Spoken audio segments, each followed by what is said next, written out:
In front of me is Honor 20 Lite, and let me show you how to change language on the following device. So first of all, you need to open the settings, then find and select System and Updates, and click on Language and Input right here.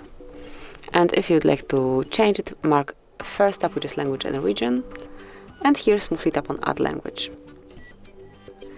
Here you can scroll down and pick the one that you would like to apply. So let me choose, for example, Italian.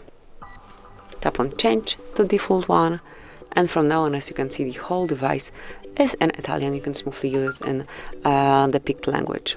If you'd like to change it again, you need to enter languages and input one more time and pick the language that you want to have. Now I will just pick English again, but obviously you can choose another one. And this is it. That would be all. Thank you for watching. Please subscribe our channel and leave the thumbs up.